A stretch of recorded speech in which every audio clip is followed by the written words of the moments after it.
In an upscale restaurant nestled in the heart of Los Angeles, the clinking of fine china and the soft hum of conversations created an air of sophistication. Carla Mendoza, a woman in her early 50s, sat alone at her table, her fingers nervously tapping against her glass of sparkling water. With perfectly styled hair and an elegant outfit, she projected an image of success and confidence. Yet her heart was heavy with worry. It had been 6 long years since her daughter, Sophia, vanished without a trace. Each day without her felt like a weight pressing down on Carla's chest. The memories of Sophia's laughter, her bright smile, and the dreams they once shared haunted her. She glanced at her phone, hoping for a message or a call, but there was nothing, just silence. As Carla sipped her drink, her attention was suddenly drawn to a commotion near the entrance. A homeless man, disheveled and visibly distressed, stumbled into the restaurant. His clothes were torn, and his hair was matted. The manager, a burly man with an intimidating presence, quickly approached the newcomer. "Get out of here!" the manager shouted, his voice booming through the dining room. "This isn't a place for you. Please, I'm just hungry." The man pleaded, his voice shaky and desperate. Carla's heart raced at the sight. She had seen many people in need, but there was something different about this man. As the manager aggressively pushed him toward the door, Carla noticed something shiny on the man's wrist, a distinctive black bracelet. Her breath caught in her throat.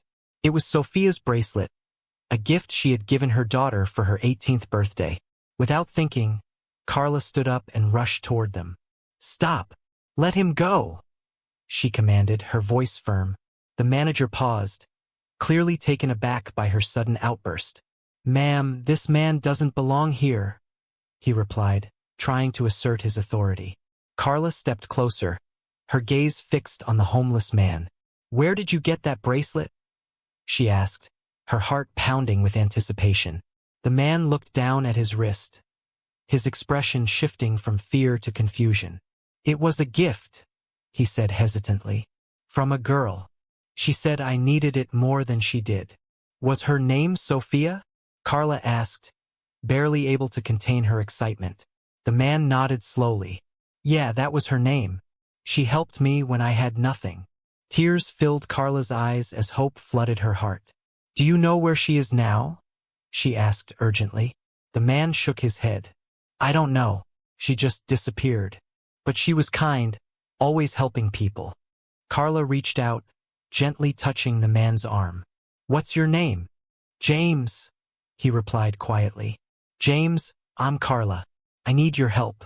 Please, if you remember anything else about Sophia, you have to tell me." James hesitated, glancing around as if wary of being overheard. "I can try, but it's been a while." "Anything you remember could help," Carla urged, her voice trembling with emotion. James took a deep breath, nodding slowly. "Okay, but let's go somewhere else. It's not safe here."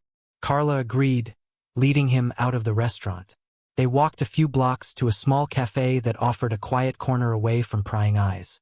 As they settled into a booth, Carla ordered coffee for both of them, her hands shaking with anticipation. "Tell me everything you know about her," Carla said, leaning forward, her heart racing. James took a sip of his coffee, clearly collecting his thoughts. "It was a rough winter when I met her, about 4 years ago. I was living on the streets, struggling to get by. Then one night she found me. She gave me food, a blanket, everything." He paused, lost in the memory. "She told me she couldn't leave me there alone. She had this warmth about her. It felt like she cared."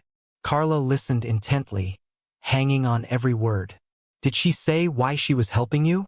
"Not really, but she seemed like she was running from something. Always looking over her shoulder, you know? One day, she gave me the bracelet and said I should keep it as a good luck charm. Then, just like that, she was gone." Carla's heart sank. She was always so caring, always wanting to help others. But I had no idea she was in danger. I thought she was safe. James looked down, a hint of sorrow in his eyes. "I wish I could tell you more. She had this fire in her. But when she left, it felt like she had to go." Carla wiped away a tear, her resolve strengthening. I have to find her, James. I can't let anything happen to her. Do you think you can help me track her down?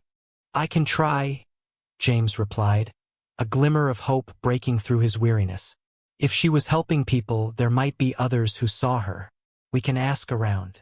Thank you, Carla said, a renewed sense of purpose filling her heart.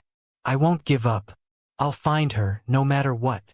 As they left the cafe, Carla felt a spark of determination igniting within her. The road ahead would be challenging, but with James's help, she was ready to search for her daughter. The journey to find Sophia had just begun, and Carla was determined to uncover the truth, no matter how long it took. Little did she know, the dangers that lay ahead would test their strength and resilience in ways they never imagined.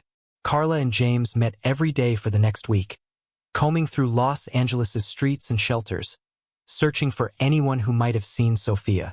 They started with local food banks and shelters, where people often shared stories about those who had helped them.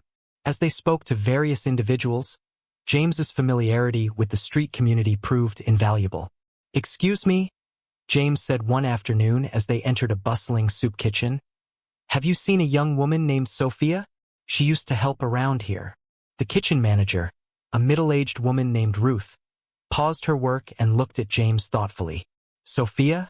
Yes, I remember her. Sweet girl. Always brought food for those in need. But she hasn't been around for a while.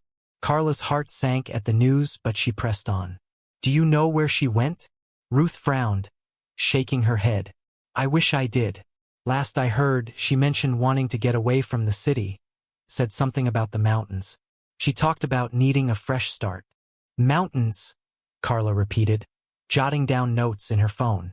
Did she say which ones? I think she mentioned the Rocky Mountains, Ruth replied, a look of concern crossing her face. But you should be careful. If she was trying to escape something, it might be dangerous. Carla exchanged a glance with James. This was the first solid lead they had, and it sparked a flicker of hope within her. Thank you so much, Ruth. If you hear anything else, please let me know, Carla said earnestly. After leaving the soup kitchen, Carla and James sat in a nearby park to regroup. Carla felt a mix of anxiety and excitement about the new direction their search was taking. The Rocky Mountains, she mused, gazing off into the distance. It's a big place, but it gives us somewhere to focus. James nodded. I can reach out to some friends on the streets. Maybe they'll know someone who's heard something.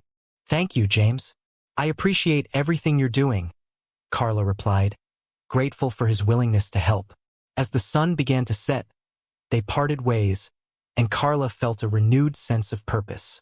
She decided to book a flight to Brooksville, the town near the Rockies, the following week. She couldn't wait any longer. The thought of Sophia possibly being out there, alone and scared, propelled her forward. The next few days passed in a blur of preparation. Carla packed a small bag, filled with essentials and a few photographs of Sophia. She also made sure to bring along some supplies to help anyone they might meet on their journey. On the morning of her flight, Carla felt a knot of anxiety in her stomach. She knew that searching for Sophia could lead to difficult revelations, but she also felt an overwhelming determination. The love for her daughter drove her to take this leap of faith.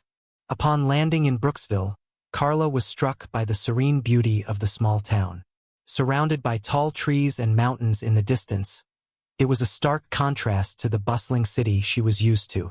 She checked into a small inn and spent the afternoon exploring, hoping to gain a sense of the community Sophia might have found refuge in. As she wandered the streets, she came across a charming fruit shop, its entrance adorned with colorful fruits and inviting scents. It seemed like the kind of place where someone like Sophia would feel at home. Gathering her courage, Carla stepped inside. The shop was cozy, with wooden shelves filled with fresh produce and flowers. A warm-hearted woman with kind eyes stood behind the counter, arranging apples and oranges. Welcome. Can I help you with anything? She asked, flashing a bright smile. Actually, yes. I'm looking for my daughter.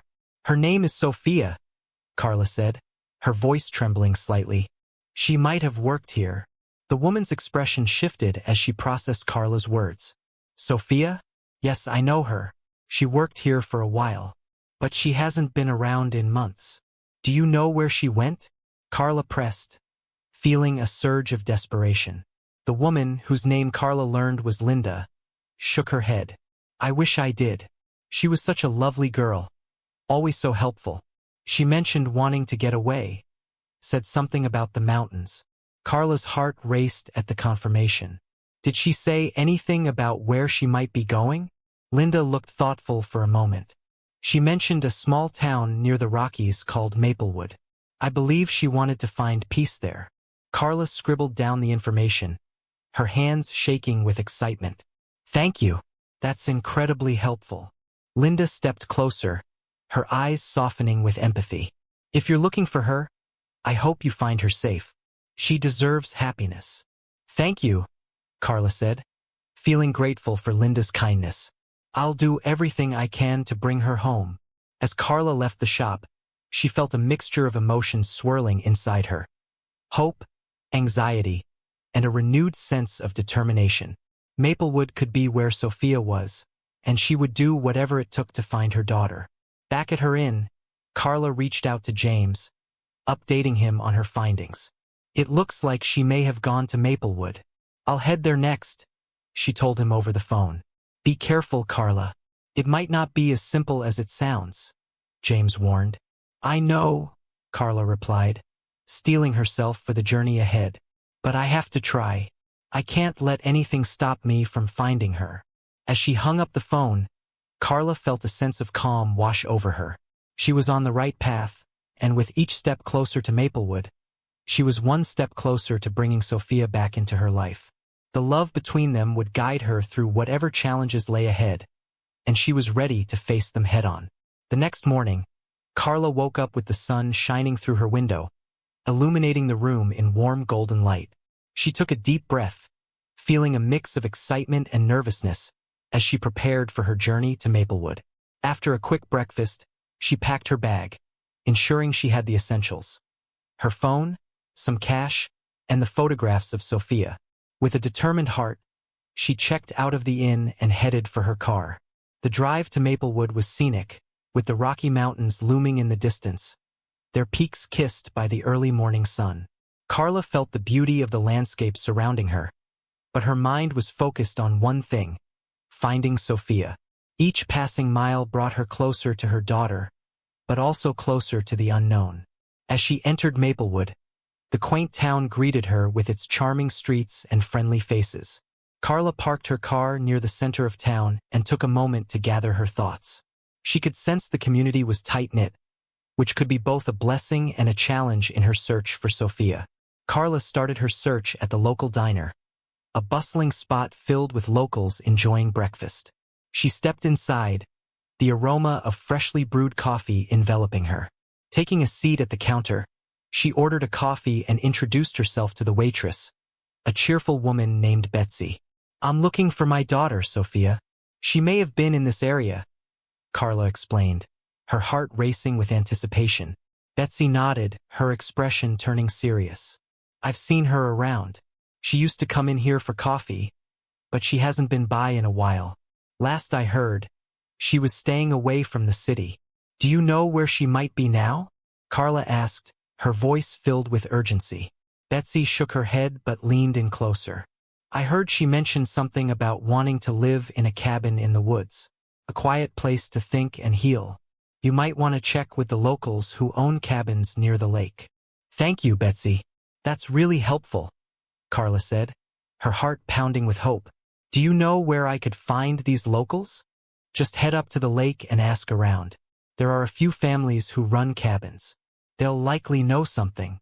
After finishing her coffee, Carla set off toward the lake, feeling a newfound sense of purpose.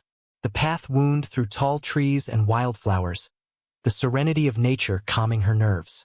As she reached the lake, she was taken aback by its beauty. The water shimmered under the sun, and the surrounding mountains created a stunning backdrop. Carla approached a small group of people gathered near a dock.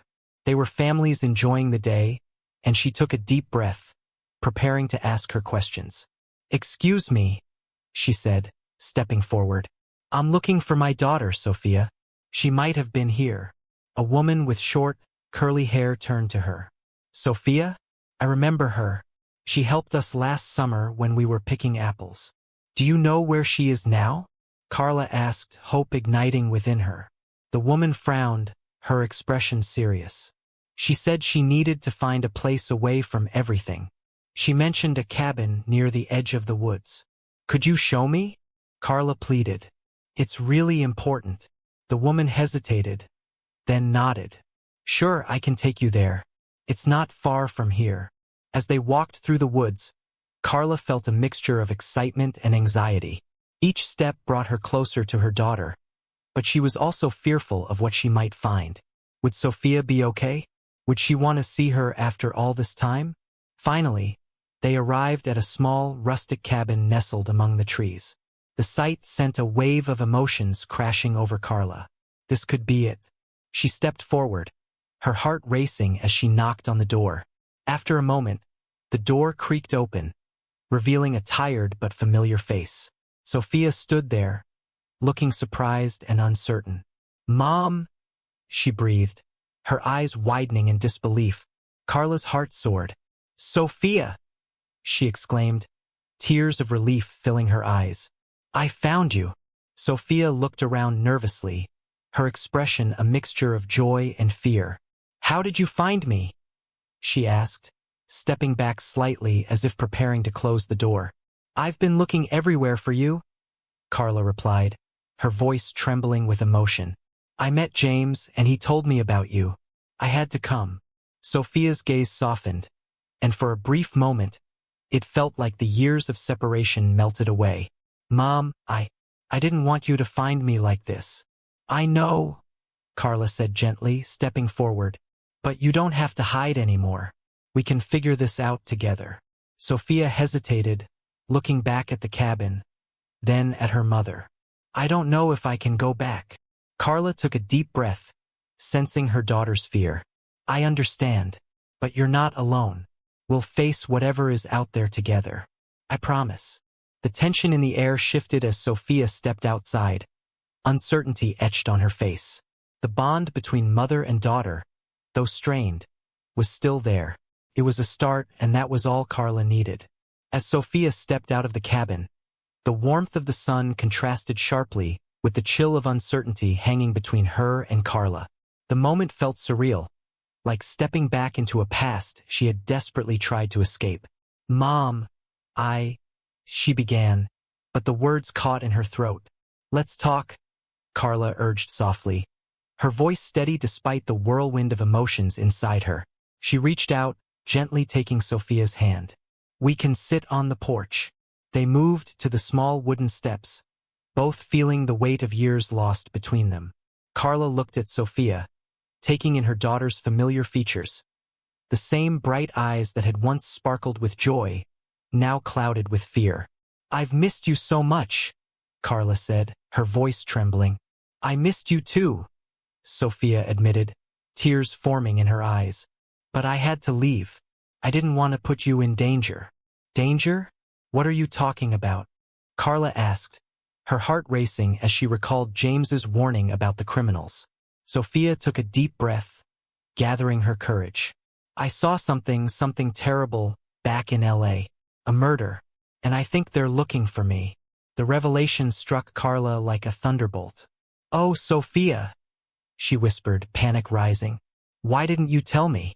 We could have figured something out together. I didn't want you involved, Mom, Sophia said, her voice shaking. I thought if I stayed away, you'd be safe. Carla squeezed her daughter's hand tighter, tears spilling down her cheeks. You should have trusted me. We're a team, remember? We can face this together. Sophia nodded slowly, her heart softening at her mother's words. I don't want to run anymore. I want to come home. But what if they find me? Carla leaned in, her determination unwavering. We'll go to the authorities. We'll tell them everything. You deserve to be safe, and we'll make sure of it. Just then, James appeared at the edge of the clearing, his presence grounding. I heard voices, he called out, stepping closer. Is everything okay? Sophia's eyes widened slightly, and she took a breath, steadying herself. James, this is my mom. James smiled warmly, extending his hand. It's good to finally meet you. Sophia has told me a lot about you. Thank you for looking after her, Carla said, grateful for his support. I can't thank you enough. We've got to act fast, James interjected. If those guys are still after her, we need a plan. Carla nodded, glancing at Sophia. Are you ready to go back? To face this? Sophia took a deep breath, a mixture of fear and determination in her eyes. Yes, I am. I want to face it. I want to be free. They quickly made their way back to Carla's car, each step feeling lighter as they embraced the strength of their bond. The drive to the local police station was filled with a newfound sense of purpose. Carla felt a glimmer of hope that had been absent for so long. At the station, they met with an officer who listened attentively as Sophia recounted her story, the fear slowly dissipating with each word. The officer assured them they would take all necessary precautions to protect her. As they left the station, the sun began to set, casting a warm golden glow over Maplewood. Sophia felt a sense of liberation she hadn't experienced in years. She looked at her mother and James, realizing they were not just there for her physically, but had also helped her reclaim her life. Thank you, both of you, she said, her heart full. I wouldn't have made it without you. Carla pulled her daughter close, the love between them stronger than ever. We're a family, Sophia. We'll always face everything together. As they stood together watching the sunset, they knew that while challenges lay ahead, they would face them as a united front. The journey had tested them, but it had also brought them together. In that moment, they were filled with hope, ready to embrace the future, knowing that love and resilience could conquer even the darkest of days.